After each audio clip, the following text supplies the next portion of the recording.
Guys এত পরিমাণে গরম পড়ছে যার জন্য ছাদ থেকে লাফটা এবার দিয়েই দিব, মানে এমন একটা অবস্থা। হ্যালো হোয়াটসঅ্যাপ গাইস, কী অবস্থা সবার? আশা করি সবাই ভালো আছেন, আল্লাহর রহমত আপনাদের দোয়ায় আমিও ভালো আছি। তো গাইস মানে এমন একটা অবস্থা, আমি মানে দুপুরে শুইছি 2টার দিকে, 2টা থেকে এখন বাজে প্রায় 4:30টার মতো, মানে এইটুকু ভাই 2.5 ঘন্টার ভিতরে কারেন্ট গেছে 3বার, মানে ভাবা যায় এমন একটা বিষয়। তো গাইস সকাল থেকে কিন্তু প্রচুর গরম পড়তেছিল, তো সকাল থেকে বোঝা যাইতেছিল যে আজকে একটা পানি হবে, এমন একটা ভাব বোঝা যাইতেছিল, কারণ গাইজ গরমের চাপ ছিল প্রচুর। তো এইখানে বিকাল এখন 4:30টার মতো বাজে, আর এই টাইমে ভাই ম্যাকটা করছে। তো আমি মানে রুমের লাইট ফ্যান ট্যান সব অফ করে একবার উপরে চলে আইছি।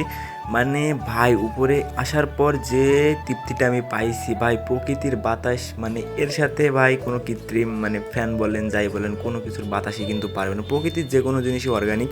তো এইখানে একটা জিনিস আমি মানে দেখতেছি, জাল্লা চাইলে সবই পারে, কারণ এইখানে একটা বিষয়, আমি 10 মিনিট আগেও মানে এমন ছিল আকাশের অবস্থা, রোদ ছিল কিন্তু গাইজ আকাশে, আর 10 মিনিট পরে এই একটা অবস্থা। আর গাইজ আমি কিন্তু বর্তমানে আছি আমার নানিদের ছাদে। তো আমি নানিদের ছাদ থেকে মানে ভাই যখন আমি ছাদে উঠি তখন মনে করেন তখনও ভিডিও করার কোনো ইচ্ছা ছিল না, কিন্তু উপরে আসার পরে মনটা পুরো ফুরফুরা হয়ে গেল, কারণ যেই রকম কারেন্ট যাইতেছিল সেই রকম ভাই রাগ হইতেছিল, মানে ঘুমটা কেবল আসবে সেই সময় কারেন্ট চলে যাচ্ছে। তো গাইজ আমার সামনেরটা হচ্ছে আমার মেজো নানিদের বাসা, আর আমি যেটাতে দাঁড়ায় রয়েছি এটা হচ্ছে আমার নানিদের বাসা। আর তার আমার বা সাইডে যে দোতলা বাড়িটা দেখা যাচ্ছে ওই সাইডে সাদা রং করা, ওইটা হচ্ছে আমার বড় নানিদের বাসা।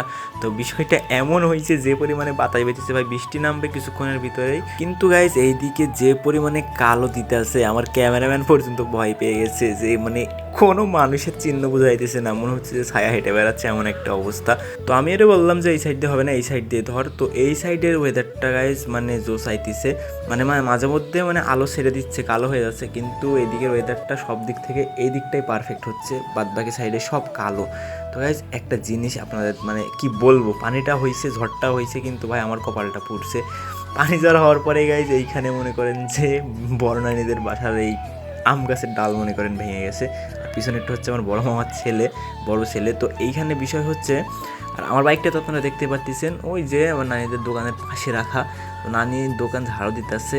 তো গাইজ একটা কথা বলি, মানে এই ডালটা যে ভেঙে গেছে গাছের, এটা আমারই কাটা লাগবে, আর আমি যদি এখানে না আসতাম, মানে আমি আইছি ভাই মানে কয়টা, মানে দুপুর 12টার দিকে তো আসছিলাম মানে বোরিংয়ে গোসল করার জন্য, যে পরিমাণে গরম পড়তেছিল। তো বোরিং থেকে গোসল করে খাওয়া দাওয়া করে আমি শুইছি, আর তারপরে মনে করেন যে এইরকম একটা অবস্থা, আর ঝড়ও শেষ, বৃষ্টিও শেষ, আর তারপরে আমার কাজ শুরু। তো গাইজ বিষয়টা এমন হয়েছে, আমি গেছি নানিদের বাসায় 12টার দিকে, মানে বোরিং থেকে গোসল কইরা আমি এখানে মানে শুইছি খাওয়া দাওয়া কইরা, তারপরে মনে করেন এমন একটা অবস্থা। তো চলে আসছিলাম, আসার সময় দেখতেছি যে এরকম মানে দেখতেছে জায়গাটা মানে কাটার মতো কোনো লোক নাই। তো বর্ণানী বলার সাথে সাথে আমি এখানে উইঠা পড়ছি। তো গাইজ ফাইনালি কিন্তু এখান থেকে ডালটা কেটে গেছে, মানে এমন একটা বিষয় হয়ে গেছে যে কারেন্টের তার, হ্যাঁ মেইন যে কারেন্টের তারটা, এই তারটার উপরে পড়ছে ডালটা, যার জন্য মানে সাবধানতার সাথে আস্তে আস্তে কাটতে হয়েছে।